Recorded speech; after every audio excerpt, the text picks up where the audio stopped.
कौन तेरा साथ देगा, व्यर्थ में किसको पुकारा। उन्हीं के ऊपर ज्यादा प्रहार करते हैं जिनको रोना धोना पसंद है, इसलिए समझाते हैं अपनी बात किसी से कहो मत। उपासक को कभी नहीं कमजोर पड़ना है, अपने मन की बात किसी साधक से भी नहीं कहनी कि मेरे अंदर काम आ रहा है, ऐसे तो जप नहीं पा रहे, अपराध करके जप पाओगे। अपराध का सीधा प्रभाव होता है भजन ना होने देना। कायम मत बनना, तुम्हारे जीवन में कठिनताएं आएंगी, आपको लड़ना है इनसे। लड़ना क्या, आप प्रिया चुके हैं, ये ठसक रखेंगे, डर के भाग जाएंगे। कभी कभी ये अति भीषण बन तन मन पर है छा जाती, ऐसी वासना छा जाती, कुछ सुनाई नहीं देता। बस जो वासना की प्रेरणा है बस वही करना है। अब उपासक घबरा जाता है। अच्छा, जो बड़े महापुरुष हैं अब उनके लिए दूसरा कोई बचा नहीं जिससे वो करुणा करें। बात समझो, सब में वो अपने आराध्य देव को देख करके शांत हो चुके हैं।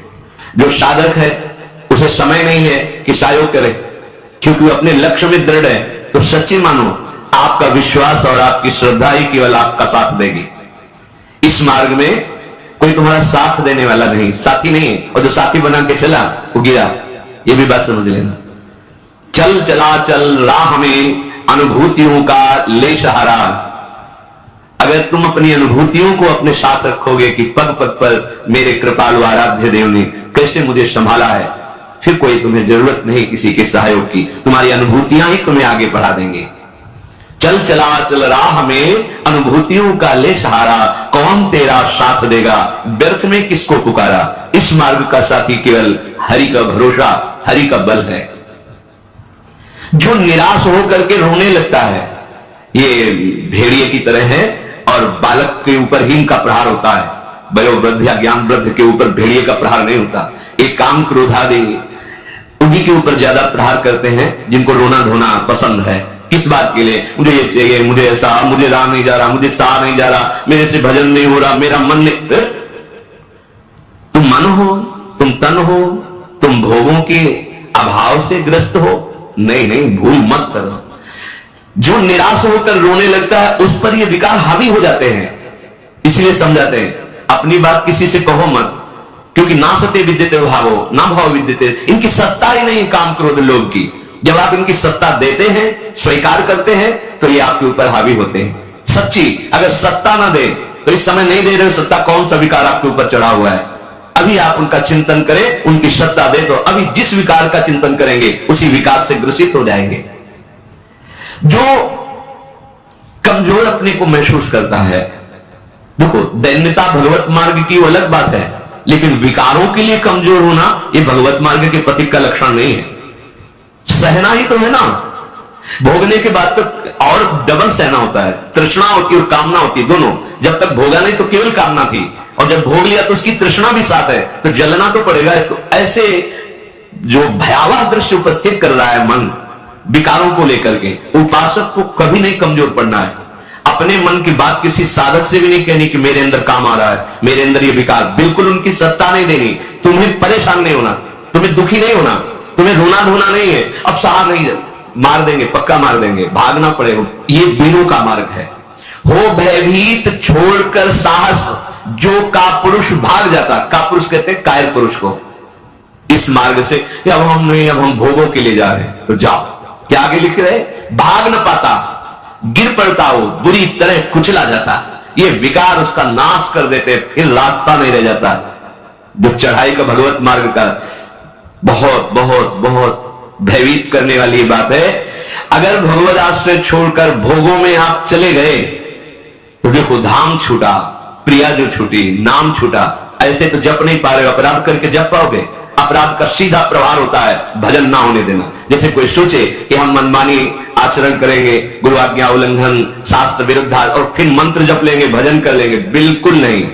एक बार भी निज मंत्र स्मरण नहीं कर सकते, एक बार भी आप भगवत स्मरण करने का अधिकार नहीं रख सकते।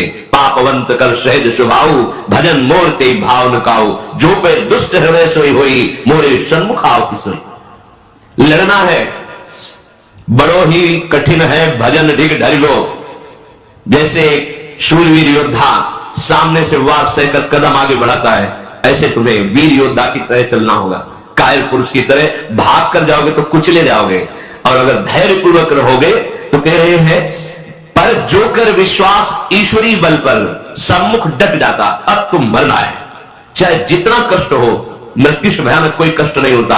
अब मुझे श्री जी की प्राप्ति करनी है, जितना दुख चाहो प्रभु आप दे लो, आप दे लो, छूट है आपको, जितना दुख चाहो। इतना तुम्हारा सोचना होगा कि दुख भाग जाएंगे, कोई दुख छुएगा नहीं तुम्हें। उससे डर में भाग छूटती नहीं, दुखी वो हो पाता जिसने निश्चय कर लिया कि अब सारे दुख मुझे भोगने हैं, पर हम प्रियाजू को, प्रियाजू के नाम को, प्रियाजू के धाम को, प्रियाजू के चरणारविंद की उपासना को कदापि नहीं छोड़ सकता। कुछ भी हो जाए सब डर जाएंगे, काम क्रोध लोभ मोह मद मत्सर। पर हम कायर पुरुष जैसा आचरण कर बैठते हैं, गलती हो जाती है कि हम विषय सेवन में ही शांति का अनुभव करना चाहते हैं। हम चाहते हैं अगर हम ये विषय सेवन कर ले तो हृदय शांत हो जाएगा, जलन मिट जाएगी, कुछ ले जाओगे, परमार्थ से बहुत दूर कर दिए जाओगे, आपको पता ही नहीं चलेगा। माया का खेल ऐसा है, पता थोड़ी चलता है कि हम भ्रष्ट हो गए, पता थोड़ी चलता है कि हम इतने नीचे उतर गए। जब कोई महात्मा आपको दर्शन कराएगा कि आप कितने नीचे गिर गए, तब आपको पता चलेगा। गिरते समय पता नहीं चलता, माया का ऐसे ही भक्ति का खेल है। चढ़ते समय पता नहीं चलता कि कितनी ऊंचाई पर आप चढ़ते हैं। जब गुरु कृपा से कहीं ऐसे द्वंद्व उपस्थित होते हैं और उन द्वंद्वों पर आपका हृदय विचलित नहीं होता, तब पता चलता है कितनी कृपा भक्ति की है कि हमें इस ऊंचाई पर बैठा दिया कि मान अपमान लाभ हानि दुख सुख ये हमारे ऊपर कोई प्रभाव नहीं डाल पा रहे। पर ये डट वही सकता है जिसने अपने जीवन का लक्ष्य निश्चय कर लिया है। श्रीपाल करें, राधा दास्य, मुझे श्री जी चाहिए। जिसने मन में निश्चय कर लिया कि अब मुझे प्रियालाल चाहिए, तो उसकी चाह में इतनी सामर्थ्य होती है कि सबसे लड़ सकता है। जैसे धन की चाह आने पर चोरी करने के लिए भी उतारू हो जाता है, हिंसा करने के लिए भी उतारू हो जाता है, उसको कुछ भी डर नहीं लगता। एक धन का लोभ चढ़ता है तो प्राणों को सौंप दिया, भय को बिल्कुल रौंद दिया और जैसा भाव बना वैसा कर बैठा। और आप प्रभु को चाहते हैं तो आपको डर लगता है। आप परम धन श्री लाडली जी के गोरे चरणारविंद की प्राप्ति करना चाहते हैं, तो अब अपना अधिकार, अपना पन, अपना महत्व श्री लाडली जी के चरणों में। हे प्रभु, हे प्रिया जी, ये प्राण, ये तन, ये मन आपको समर्पित है। अब जैसा जी चाहे वैसा करो। यही है सुदृढ़ योद्धा भगवत मार्ग का। अपना अस्तित्व, अपना महत्व, अपना जीवन जब तक जीवन धन के चरणों में समर्पित नहीं करोगे, तब तक जो स्वामी श्री हरिदास जी महाराज कह रहे हैं, ज्यों ज्यों राखत हो त्यों त्यों रहियत हो हरि। जैसे आप रख रहे हो मैं राजी हूं उसी में, जो ही प्यारो कहे। ये सिद्धांत, ये रोना धोना नहीं। ये जैसे कभी कभी उपासक वहां प्रश्न कर देते हैं जाके, भजन में मन नहीं लगता, हमें लगता है हम इस मार्ग में चल नहीं पाएंगे। क्या आप चल रहे हो या गोद में बैठे हो? पहले निश्चय करो। यदि चल रहे हो तो इतनी टांगों में दम नहीं है कि ये चढ़ाई तुम चढ़ पाओगे, तो गोद में बैठे हो तो चलने का तुम्हें डर फिर क्यों है? श्री हरिवंश प्रताप नाम नौका निज खेवक, भव सागर सुख तरत निकट हरिवंश जो सेवक। पहली बात तो तुम चल नहीं रहे हो, तुम गोद में बैठे हो। ये जो सौंप दिए मन प्राण तुम्ही को, सौंप दिए ममता अभिमान, जब जैसे जी चाहो बरतो अपनी वस्तु सर्वथा जान। ये चलने वाले पथिक नहीं, ये समर्पित पथिक का है। बैठ गया प्रभु के चरणों का आश्रय लेकर। दूसरी बात, कभी कभी मना स्थिति ऐसी होती है, वो टिकाऊ थोड़ी है। कबहू तो थोरो भजन, कबहू हो तो विशाल, मन को धीरज छुटे नहीं, गहन दूजी चाल। कभी कभी मन नहीं लगता है तो क्या, अरे वो स्थिति आई है, प्रमाद की स्थिति, तमोगुण के कारण कोई कुसंग बन गया, जिसके कारण ऐसी स्थिति आई कि आपको डर पा रही है कि भजन नहीं होगा, हम पूरा जीवन निर्वाह नहीं कर। नहीं, ये तात्कालिक है, थोड़ी देर में कोहरा हटेगा और आप प्रसन्न मन से चल पड़ेंगे।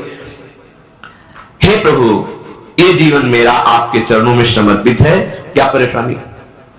हे नाथ, मेरा मन, मेरा तन, मेरा प्राण आपको समर्पित है। आप जैसा चाहो खेलो, मत सकुचाओ, अभी आपका है, आप जैसा चाहो। फिर आप शिकायत कैसे, फिर आपका प्रश्न कैसे बनता है? ये जब तक मेरे मेरे मेरे तब तक नहीं हटा पाओगे। और ये आपको दिया, अब इसमें काम रखो या आप रहो, इसमें प्रेम भरो या आप इसमें विकार भरो, आपको पूरी स्वतंत्रता है। नाथ, उसी दिन से आप देखेंगे मन निर्मल होने लगा। क्योंकि जब तक अहंकार रहता है तभी तक ये सारे विकार आक्रमण करते हैं। अहम प्रभु के चरणों में समर्पित हुआ कि वो दिव्य निर्मलता, दैवी संपदा के भागवतिक सद्गुण अपने आप आने लगते हैं। जिस समय आपको मान अच्छा लगे, अपमान दुखित, तो समझ लो आपका अहम अभी समर्पित नहीं हुआ। उपासक का जब अहम समर्पित हो जाता है तो मान अपमान सुख दुख से अब मेरा रहा न कुछ संबंध, तुम ही मेरे कैवल्य परम पद हो और बंधन है तो सिर्फ आपका ही बंधन है। ये आप ही हमारे मोक्ष हो, आप ही हमारे बंधन हो, आप ही हमारे साधन हो, आप ही हमारे साध्य हो, आपसे ही सब कुछ है हमारा। अभी अभी निश्चिंत हो जाओगे, अभी निश्चिंत हो। आपको क्या परवाह? जब आपने अपने आप को प्रभु के चरणों में समर्पित कर दिया तो जिम्मेवारी प्रभु की है, पर आप समर्पित वाणी से केवल कह रहे हैं अभी आम है। आपको पता लग रहा है कि भगवान पता नहीं संभाले कि न संभाले, गति बनेगी कि नहीं बनेगी, पता नहीं लाभ मिलेगा कि नहीं।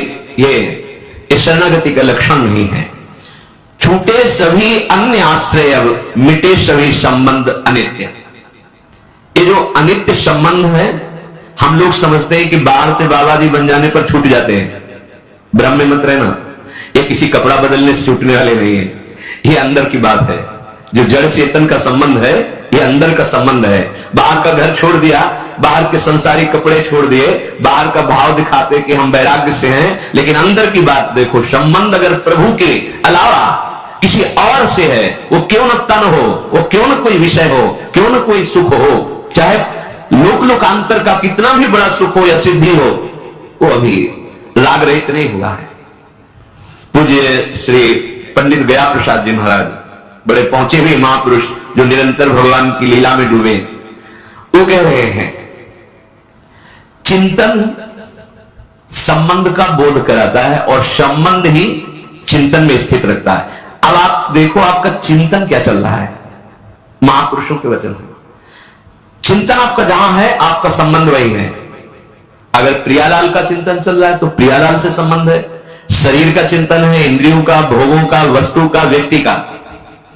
ध्यान दीजिए, आपका संबंध जहां होगा वही चिंतन होगा, और जहां चिंतन होगा वही संबंध माना जाएगा। आप कहते हैं हमारे माई श्यामाजू का राज, कहां चिंतन है आपका? शीघ्र चिंतन को संभालिए।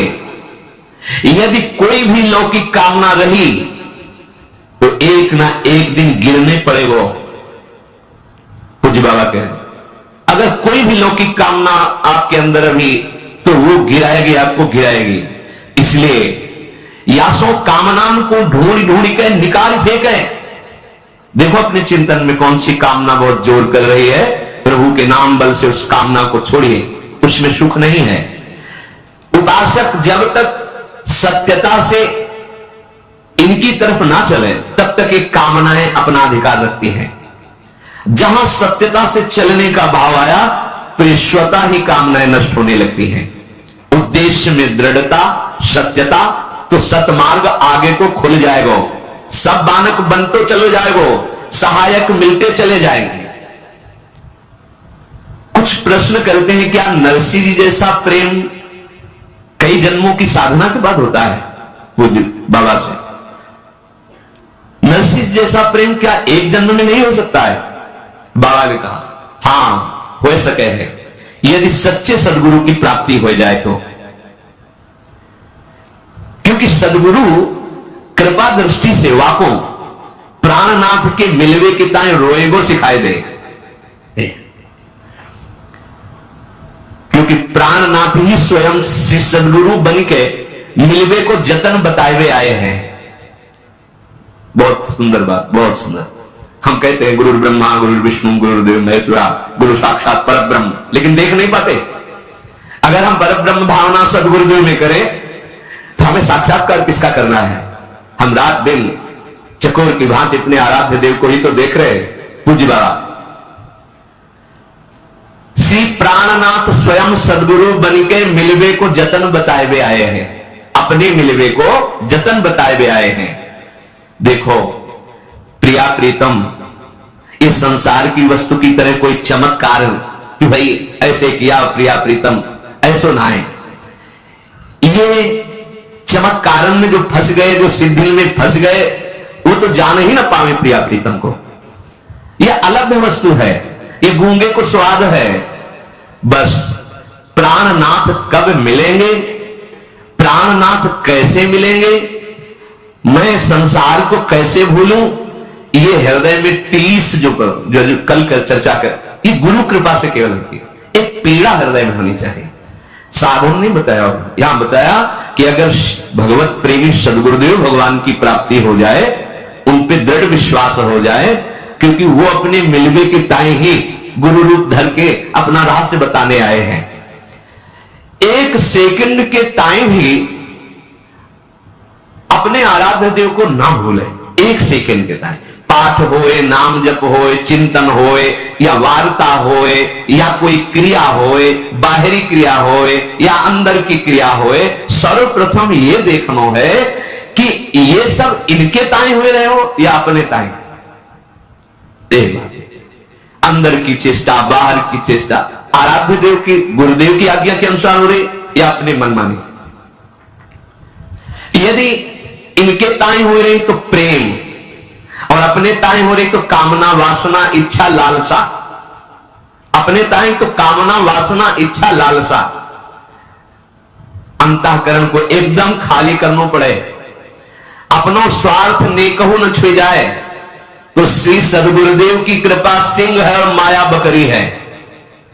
देखो पूज्य बाबा के सिंह और सिंह के बच्चा को देखते ही बकरी दुबक जाए है, ऐसे ही माया दुबक जाए। जो सदगुरु का कृपा पात्र है, आज्ञा पालन करता है, तो माया बकरी उसके सामने दुबक जाती है। ऐसा नहीं कि उसे फंसा सके। सदगुरु भगवान के दुलारे जीव को माया की ताकत देखिवे कि ना है। देखो, अरे वो ठाड़ी ठाड़ी सूख जाए, वाके ऊपर कबो अपनो प्रभाव न दिखाई पावे। यह पथ तो श्री सदगुरुदेव भगवान के हाथ बिकायबे पे प्राप्त होता है। साधक अपने मन से ऊंचो कितनो साधन करे, कितनो ऊंची स्थिति प्राप्त करने को प्रयत्न कर ले, किंतु अंत में वहां को गिरना पड़ेगा। सदगुरु कृपा। साधक को बार बार यही प्रार्थना करनी चाहिए प्रभु से कि सदगुरु के सम्मुख रहूं। तभी सेवक जी ने महाराज जो यहां मुझे बाबा कह रहे कि गुरु सेवा तज करे जुबान, यह है अधर्म, यह है सबहानी, कानी न रसिकन में रहे। प्रभु से प्रार्थना करनी चाहिए कि हे प्रभु, कभी ऐसी परिस्थिति ना हो कि मैं गुरु विमुख हो जाऊं, सदगुरु से विमुख हो जाऊं। देखो, किसी भी महापुरुष के हृदय की स्थिति को जानने के लिए उस कोटि का हृदय होना चाहिए। तो हम उनकी पहले बात माने, उसके अनुसार चले, तो हमें स्थिति का पता चल जाएगा, फिर हमें कोई संशय नहीं रहेगा, कोई भ्रम नहीं रहेगा। अभी हमारी मानसिकता बुद्धि में इतनी सामर्थ्य नहीं कि जो मन बुद्धि के अतर्क तत्वों में स्थित है उनको हम पहचान सकें।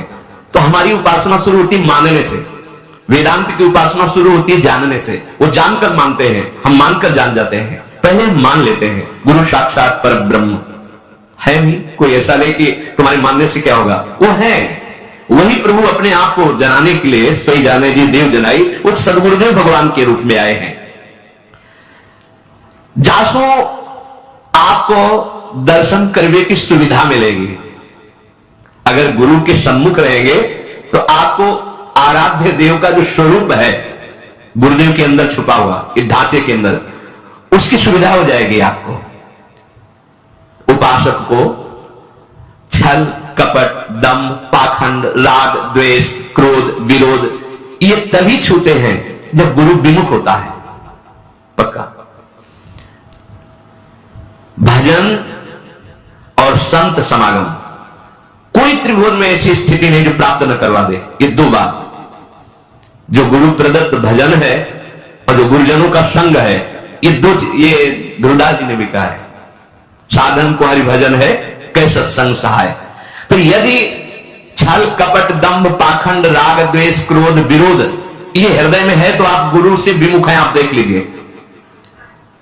अगर गुरु के सम्मुख है और भजन हो रहा है और संत संग, तो ऊंची से ऊंची कोई भी स्थिति ऐसी नहीं जो आपको प्राप्त ना हो जाए। अर्थात नरसिंह मेहता जी जैसा प्रेम इसी जन्म में बहुत शीघ्र प्राप्त हो जाए। रहनी बनाए हुए में चूक कर दे हम, पूज्य महाराज जी कह, जाको श्री भगवान की आवश्यकता ही अनुभव ना होए।